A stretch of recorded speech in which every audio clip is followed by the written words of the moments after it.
Hello po sa inyong lahat mga ka-crypto. Ako po si Pinoy Crypto Trader. At sa video na ito ay ating pong pag-uusapan ang tungkol dito sa stablecoin na ilalabas ni Ripple. Sapagkat marami na pong nababahala na ito raw po ang siyang papatay or tatapos kay XRP. Or magdudulot daw po ito ng hindi magandang impact sa presyo ni XRP. At yan po ang ating aalamin dito, pero bago po tayo magpatuloy ay nais ko lamang po munang bigyang linaw ang aking disclaimer kung saan ang nilalaman po ng video na ito ay hindi po ito isang financial advice. For education and information purposes lamang po ang layunin nito. Maliban po dito ay nais ko na rin pong magbigay babala na wala pong kahit anumang group chat ang Pinoy Crypto Trader.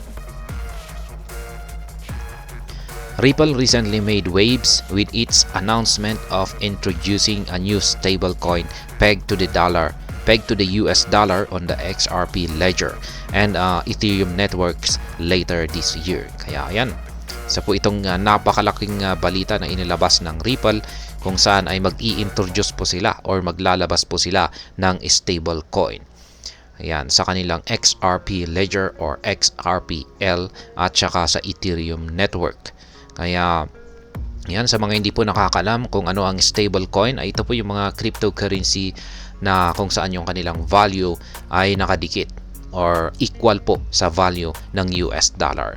At ang ilan lamang po sa mga halimbawa nito ay ang sikat na USDT or ang US Tether. Syempre, nandyan na rin si USDC. At marami pang iba. Concerns of XRP doom. Ayan, ito po yung ikinababahala ng buong community ni XRP na mukhang ito na raw ang katapusan ni XRP kapag nailabas na ang stablecoin na ito. Now that Ripple seeks to launch a stablecoin, apprehensions about XRP's abandonment have taken the spotlight.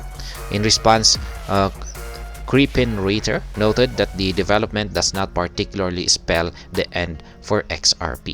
Kaya yan na nga, ang ikinababahala ng buong community ni XRP ay kapag nailabas na raw ang stablecoin na ito ni Ripple ay mapapabayaan na itong si XRP. Ayan, hindi na po mapapabayaan na po yung kanyang mga developments at mapupunta na po lahat sa stablecoin na ito yung atensyon ng Ripple developers. Kaya yan po ang kanilang ikinababahala rito na siyang magiging sanhi na magiging katapusan ni XRP. Pero ayan, lumabas po itong si CryptOrator na siyang nagpaliwanag na hindi ibig sabihin na ang launching ng stable na ito ay makakasama kay XRP.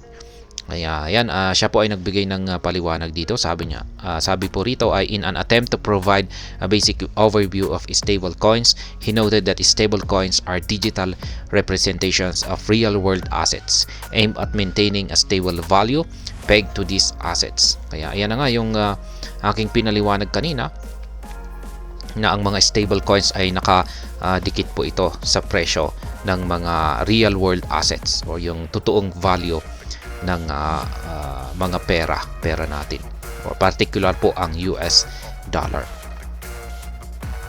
Kaya ito po yung actual na tweet ni ginoong CryptOrator. Yan, sabi dito ay Ripple announced today that they will introduce a new stable coin pegged at 1:1 ratio to the US dollar. Does this imply that XRP is doomed? Let's learn together to fully understand the bigger picture. Differences between stable coins and XRP. Kaya ayan, ito po yung unang paliwanag dito ni ginoong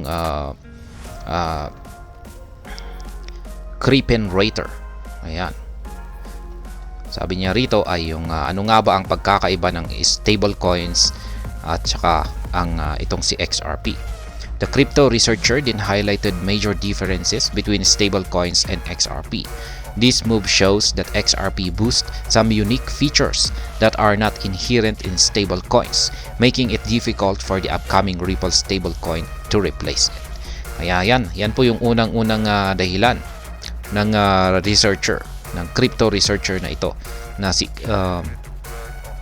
ang hirap matandaan yung kanyang pangalan, CryptOrator. Ayan, si Crispin Rater. Si XRP daw po ay meron daw po itong kakaibang katangian na wala sa mga stablecoin.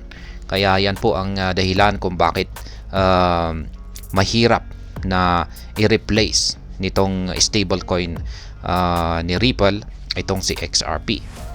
Ayan, marami po siyang kakaibang features. Neutrality, counterparty risk, and transparency. Unlike stablecoins, which inherent depends on issuers, institutions, or specific jurisdiction, XRP is a global neutral token on the XRPL. Kaya yan na rin yung isang pagkakaiba rito. Itong si XRP ay isa po siyang neutral token dito sa XRPL. Samantala ang mga stablecoins ay meron po silang nakadepende po sila sa mga issuers, institutions at saka may mga specific jurisdictions pa ang mga ito. Another factor Crispin Rater spotlighted is transparency. While stablecoin issuers undergo audits and attestations to validate off-chain reserve assets, the XRPL's transparent ledger enables stakeholders to monitor XRP supply and dynamics in real time. Kaya yan na rin ang isa pang pagkakaiba rito.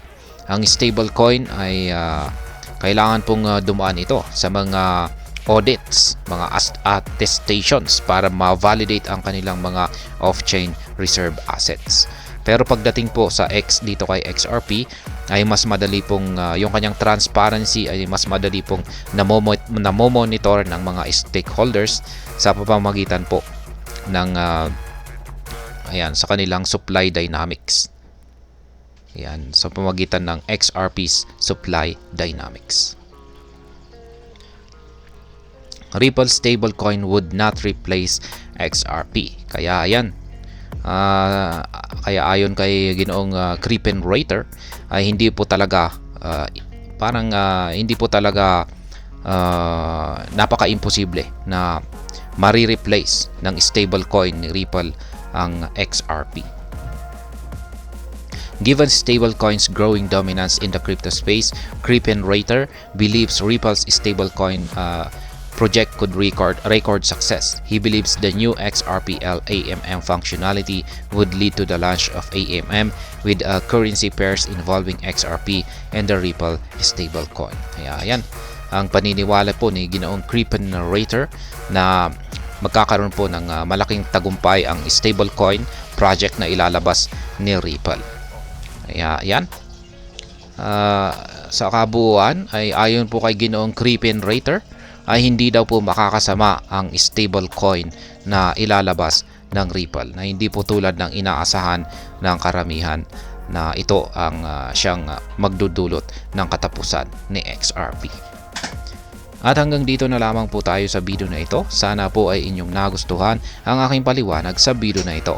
Kung inyo po itong nagustuhan, pakiclick lamang po ang like button nito.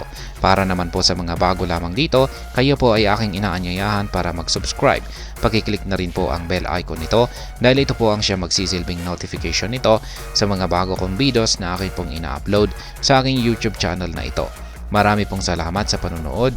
Ingat po tayo lagi at God bless po sa ating lahat.